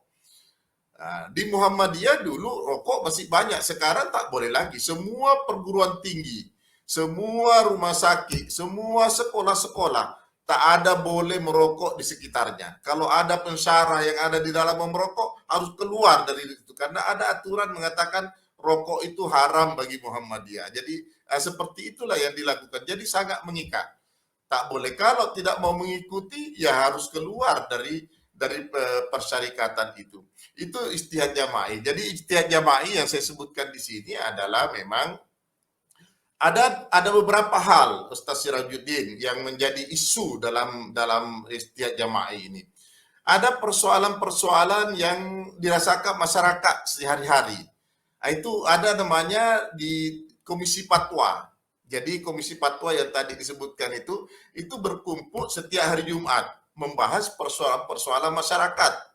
Persoalan-persoalan masyarakat dijawab, itu nanti disebar melalui satu jurnal di dalam Muhammadiyah. Itu disebar, masuk di websitenya Muhammadiyah, disebar. Nah, itu biasa setiap minggu ada perkumpulan seperti itu. Tapi ada isu-isu yang sifatnya isu nasional, isu besar. Nah, seperti contoh umpamanya kita membuat sekarang fiqh zakat kontemporer. Bagaimana zakat kontemporer? Apa yang ada masalah di zakat kontemporer itu? Itu karena banyak persoalan. Nah, sekarang kita menyentuh persoalan-persoalan. Apakah zakat fitrah yang sudah tidak bisa dibagi kepada masyarakat Muslim, masyarakat Muslim yang miskin, itu boleh dijadikan sebagai modal usaha? Nah, ini sudah masuk di situ. Nah, ternyata itu kita kembangkan. Kemudian yang kedua, apakah yang boleh berzakat itu hanya orang sebagai mahkum alaih, mukallaf, ataukah perusahaan-perusahaan wajib berzakat? Nah, ini sudah masuk persoalan-persoalan, itu sudah persoalan-persoalan yang besar. Kenapa? Karena kita lihat bahwa zakat itu sangat penting. persoalan lain, masalah istismar, amwaluz zakah, itu juga sudah dikembangkan di dalam persoalan-persoalan. Jadi ada persoalan-persoalan yang sifatnya umum yang kita sebut sebagai putusan tarjih. Ada yang kita dalam putusan tarjih seperti ini biasanya kita menggunakan istilah fikih. Fikih zakat kontemporer, fikul mar'ah, fikul anti korupsi, fikih perlindungan anak, fikih keluarga sakinah. Itu semua fikih yang besar-besar itu yang kajiannya memerlukan waktu yang berbulan-bulan itu disampaikan. Fikul hajj umpamanya itu disampaikan di situ. Tapi ada juga yang sifatnya halakah-halakat, yang sifatnya seminar-seminar. Nah, itu juga dilakukan secara jama'i. Jadi saya tidak berbeda dengan apa yang disampaikan oleh Profesor Bisri tadi, bahwa yang namanya jama'i itu adalah ada kumpulan para ahli, itu semua dari bidang ahli menyatu dalam satu perkumpulan yang saya sebut tadi sebagai muassasatul ijtihadiyah. Dalam bahasa kajian kontemporer itu disebut muassasah ijtihadiyah, yang mempunyai legalitas, yang mempunyai kapasitas, yang mempunyai kedudukan untuk memberikan keputusan-keputusan ijtihad itu kepada masyarakat. Nah, ini yang ada, yang dilakukan di dalamnya itu sangat terbuka. Dan di Muhammadiyah biasanya itu kalau melakukan seperti itu tidak saja orang dalam. Kita kalau perlu mengundang orang luar, baik itu mungkin ada di Malaysia, ada di Mesir, ada di Saudi Arabia.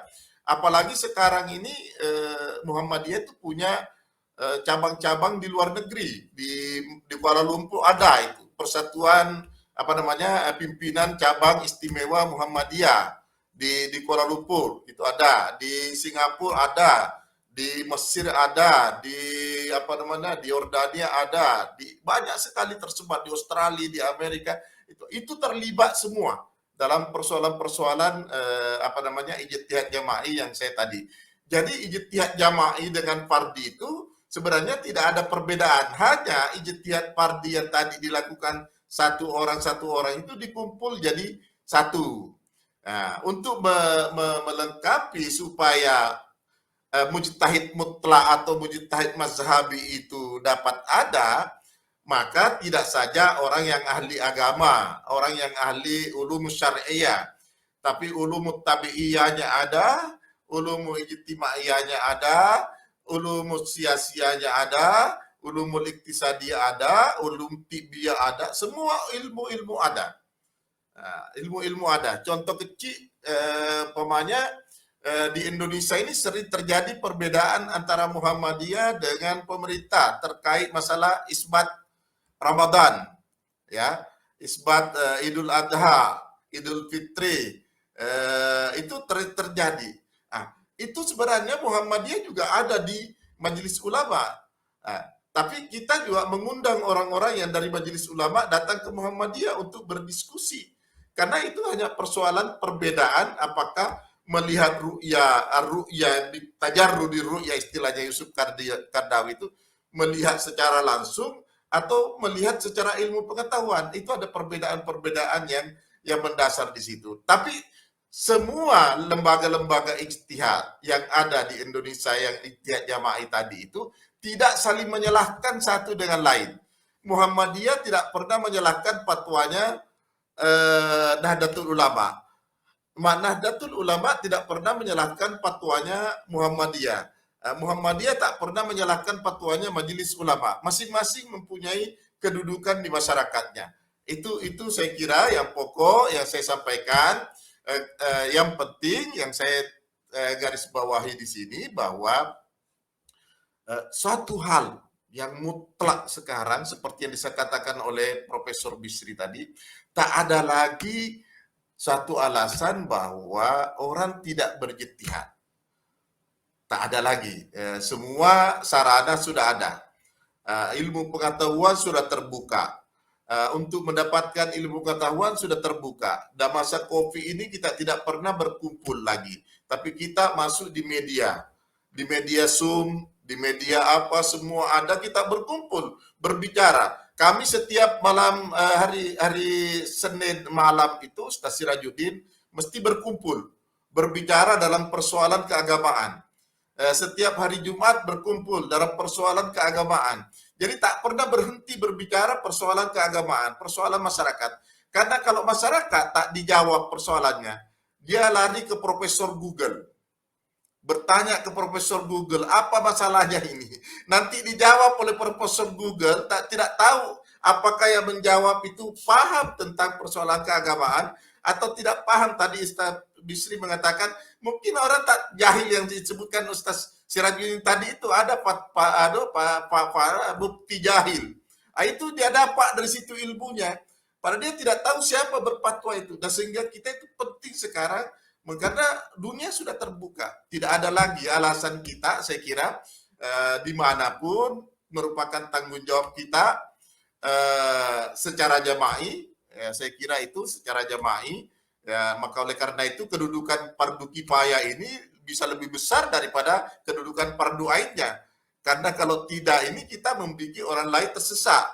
Kalau dia ngambil fatwa di Mr. Google, kita biarkan begitu, kita tidak mengarah, maka itu persoalan-persoalan besar. Ini saya kira yang saya garis bawahi di sini Ustaz Sirajuddin, bahwa kita punya tanggung jawab besar untuk bagaimana tetap melakukan ijtihad jama'i, karena kita tidak ada ijtihad fardhi yang dilakukan oleh perorangan yang katakan tidak mengikat, tapi ijtihad jama'i ini yang penting bagaimana bisa merekam, mengambil dari masalah-masalah masyarakat, baik itu masyarakat yang ada di sekitarnya maupun masyarakat yang ada di lain, dibahas, dibawa kepada persoalan yang lebih luas, dikaji, ya, dilakukan riset, dan diseminarkan, dikonferensikan. Kalau tidak cukup di Indonesia, kita minta tolong sama Malaysia. Kalau tidak cukup dari Malaysia, kita minta tolong ke negara Mesir, negara Saudi,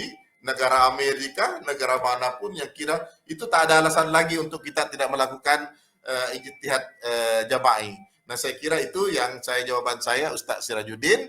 Yang paling pokok bahwa muassasah, lembaga yang berijtihad itu harus selalu solid.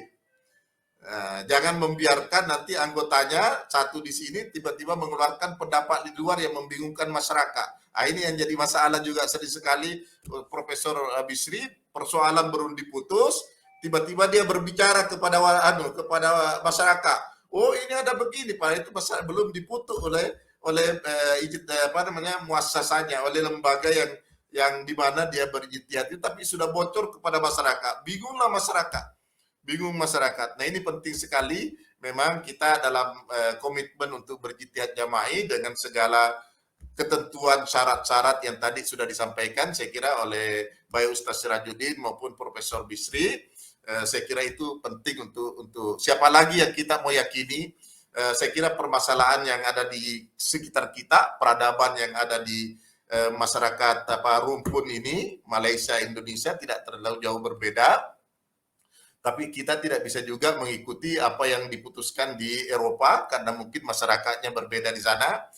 Nah, kalau di sana menikah boleh tak ada wali, tak apa-apa karena memang orang tuanya tak ada, bapaknya tak ada, tak jelas. Nah, kalau orang Malaysia, orang Indonesia ya tetap harus ada wali karena bapaknya ada, jelas. Nah, itu kan ada perbedaan budaya, kultur yang ada. Saya kira itu menjadi satu perhatian kita. Saya kira itu yang saya bisa sampaikan.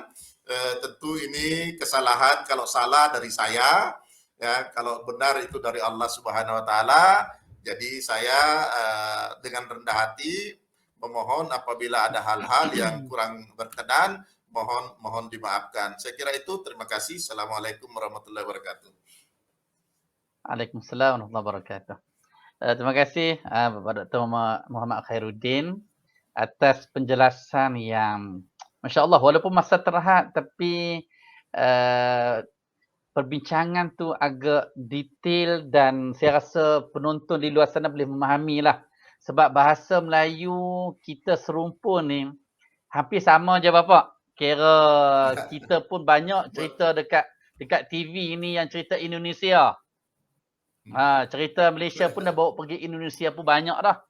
Saya duk tengok anak-anak, saya duk tengok cerita Upin Ipin. Ada yang terjemahan Indonesia pun ada. Okey, Setiap hari dibuka anak-anak di tuan-tuan. sini. Okey, kita akan terus kepada Profesor Dr. Basri. Okey, tadi kita tengok bila Dr. Basri ada sebut tentang fatwa haram rokok. Lepas tu dari sudut pendermaan dan peminahan organ. Lepas tu bila kita tengok Dr. Khairuddin sebut tadi dari sudut jama'i yang dia ada autoriti dari sudut mengikat. Kalaulah ada ustaz yang kata rokok tak haram sebab mungkin ustaz tu merokok sama lah.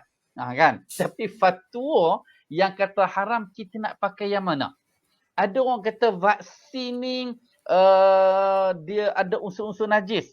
Padahal kita buat kajian, kita panggil Kementerian Kesihatan, orang yang bidang di sudut farmasi, kita panggil tokoh-tokoh, pensyarah-pensyarah apa semua bincang, tidak ada bahan haram pun. Jadi kita fatwakan vaksin harus digunakan. Kemudian kita ada bincang berkaitan dengan penutupan masjid, penuh sampai satu ketika perintah kawalan pergerakan bersyarat. Lepas tu perintah kawalan pergerakan pemulihan. Lepas tu kita masuk pada plan pemulihan negara, Dr. Basri, fasa 1, 2, 3, 4. Terengganu fasa berapa, Prof? Terengganu fasa berapa? Fasa 3. Sama macam Perlis lah. Sama macam Perlis. Okey, jadi kita nak tengok di sini, kadang-kadang masyarakat tersilap dalam nak memilih pandangan. Kadang-kadang ustaz itu hanya bercakap ikut pandangan dia. Tetapi kita bercakap dalam situasi pandangan yang ada autoriti melalui jawatan kuasa, melalui majlis fatwa kebangsaan yang menghimpunkan ramai mufti. Bukan itu sahaja. Kita panggil doktor-doktor pakar, Majlis Keselamatan Negara, kita panggil PDRM. Jadi nak cerita di sini, dari sudut ijtihad ulama semasa ini, dia ada sedikit kemas dia tu. Macam Prof sebut tadi, dulu ada pandangan ulama kata sampai mengandung sampai 2 tahun. Tu dia 2 tahun. Sekarang ni doktor pakar bahagian perbidanan kata tak logik 2 tahun. You terus mungkin anak tu uri dah kerah dah. Kan? Mungkin anak tu akan mati dalam perut. Ni mungkin ada benda-benda yang berkaitan dengan fatwa. Jadi saya nak minta Prof dalam tempoh 10 hingga 15 minit ni untuk menjawab tentang ijtihad ulama semasa kini tentang pandemik ini. Sebab penjarakan solat ini tak selesai lagi. Kita kat Perlis sekarang ni 2 meter. Ini dalam proses bila hari ni Bapak Dr. Khairuddin, kita kat Malaysia hari ni kita dah boleh merentas negeri. Dah boleh merentas negara. Pasal lama dah tak pergi ke Jakarta. Dulu tak pernah pergi Jakarta sekali. Okey, jadi di sini tentang pandangan ulama, adakah perlu macam penilaian semula tentang penjarakan ni?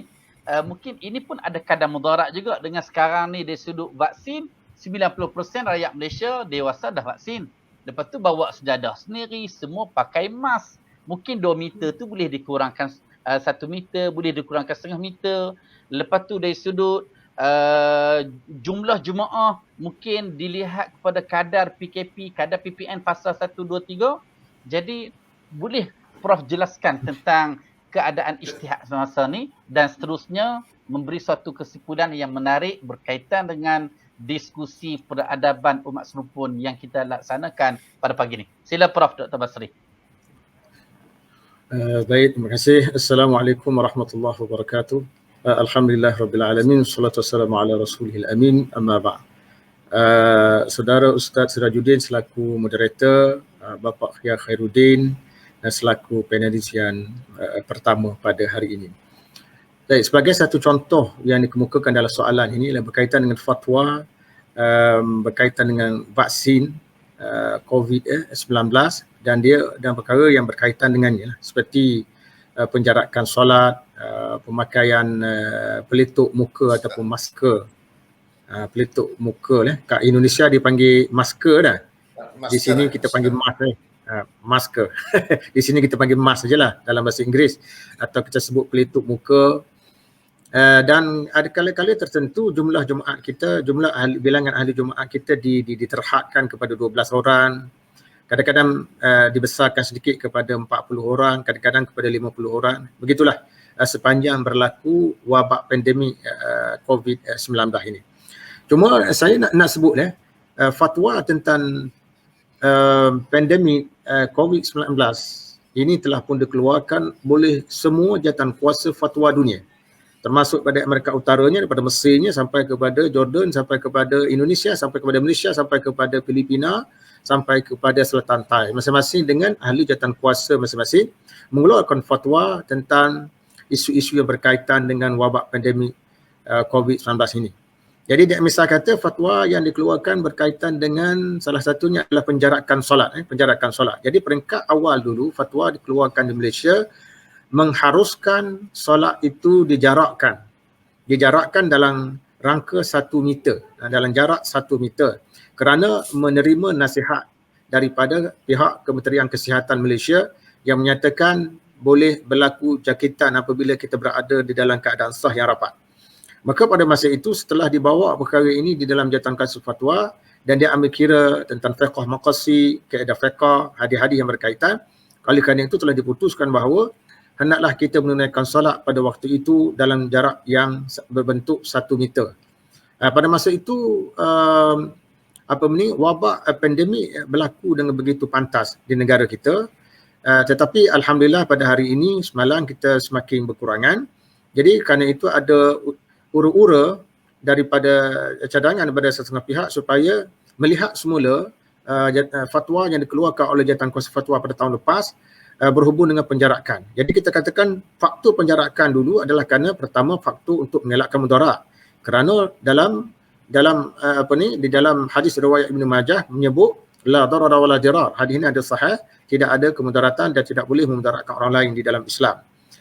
Itu adalah merupakan dalil yang dipegang untuk menyatakan perlunya kita mengelakkan kemudaratan termasuk ketika sembahyang. Maka oleh kerana itu kita mengharuskan berlaku penjarakan untuk mengelakkan berlakunya jangkitan penyakit penjangkitan COVID yang disebutkan tadi. Jadi penjarakannya adalah sebanyak 1 meter. Kemudian jadi penjarakan itu sendiri telah pun dibahaskan kerana kita tahu majoriti ulama mengatakan perbahasan tentang soal kedudukan merapatkan saf. Jadi kedudukan merapatkan saf ni dia memang sabit dengan hadis yang sahih. Sawu sufuf fa inna tasfiyatas sufuf min tamamis salah. Hadis ini kalau kita rujuk dia termasuk kategori hadis yang sahih lah. Itulah dasar yang menyuruh kita merapatkan saf dan itu dipegang oleh majoriti ulama. Akan tetapi apabila berlaku pandemik ini, nampaknya kita tidak memakai lagi pandangan majoriti ulama, kita pakai pandangan sekeliti ulama yang mengatakan bahawa tidak wajib merapatkan saf. Sebab ada sebahagian ulama kata tidak wajib merapatkan saf seperti mana dibahas oleh Imam Nawawi dalam kitab Majmu' Syarah Muhadzab. Terutama sekali dalam konteks sekarang dalam konteks sekarang kita berdepan dengan situasi hajat. Allah Taala sebut yuridullah bikumul yusra wa la yuridu bikumul usra. Allah Taala inginkan kamu kepada kemudahan dan tidak inginkan kamu menghadapi kesukaran.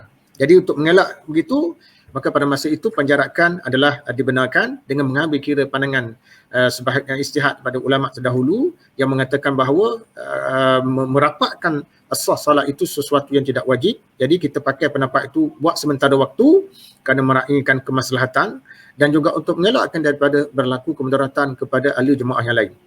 Itulah dia. Tetapi di masa ini kita melihat oleh kerana penyakit ini sudah pun nampaknya dapat diatasi oleh pihak kerajaan. 90% rakyat Malaysia sudah pun divaksinkan. Walaupun ada 1-2 yang anti vaksin, itu dianggap perkara biasalah. Saya tak tahu di Indonesia ni sama ada kuat ataupun tidak kuat gerakan anti vaksin. Banyak juga. Banyak juga. Banyak juga. Banyak juga. Di sini pun banyak juga anti vaksin dan disebarkan berita-berita palsu.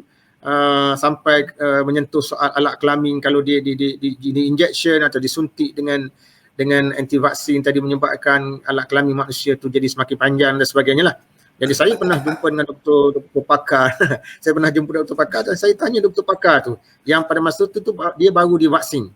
Jadi bila kita tanya apakah berlaku seperti itu, dia kata tidak berlaku. Bahkan macam biasalah, tak berlaku panjang pendek, tak ada berlaku. Tidak memberi satu kesan. Maknanya apa? Itu salah satu di antara gembar-gembur berita palsu yang bertujuan nak menakutkan masyarakat, lebih berbentuk mendokong golongan anti vaksin. Jadi sekarang kerajaan di Malaysia dan jawatan kuasa fatwa bukan berpihak pada golongan anti vaksin, berpihak pada golongan yang menggesa supaya digunakan vaksin. Sepatutnya ini yang kita pakai. Sebab dia panggil apa ni, tasarruful iman ala ra'iyati manutum bil maslahah, kata Imam Syekh Izzuddin dalam Qawaidul Ahkam. Tindak tanduk yang dibuat, pengurusan dibuat oleh pihak berkuasa ke atas rakyat bergantung pada masalah. Jadi masalah kita sekarang menjaga nyawa rakyat.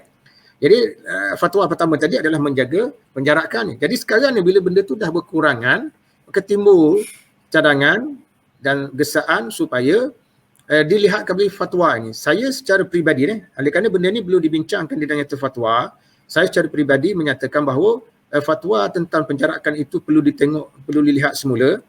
Sebab ada kaedah ni, ad-darurah tubihul mahdzurah, darurat itu mengharuskan yang haram. Tetapi ada kaedah yang mengikat mengatakan ad-darurah tuqaddaru biqadariha, darurat itu jadi ikat dengan keperluan saja. Ya, begitu juga kaedah mengatakan ad-darar yuzal.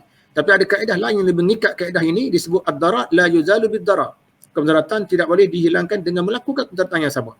Jadi sehubungan dengan itu, kita boleh mengambil langkah secara tadrijian, secara beransur-ansur, iaitu penjarakan tadi. Kalaupun kita tak rapat sekaligus, kita daripada 1 meter kepada separuh meter sebagai percubaan, misalnya kata dalam tempoh sebulan atau 2 bulan, dan apabila kita melihat benda itu berkesan, kita boleh rapatkan semula. Apalagi sekarang banyak kita tengok pertemuan, terutama dalam kapal terbang kan. Kapal terbang kursi kita tu, walaupun kapal terbang tu nampak ada penjarakan, kadang-kadang setengahnya dia tidak ada penjarakan dalam kapal terbang tu nampak. Jadi itu nampak macam tidak ada masalah. Nampak tidak ada masalah. Yang kedua, sekarang ni semua kebanyakan orang sudah pun mendapat suntikan vaksin 2 dos. Dan kemudian yang ketiganya, mereka-mereka yang dimasukkan ke hospital selepas mendapat vaksin 2 dos ni, dia tidak mempunyai simptom-simptom penyakit yang teruk.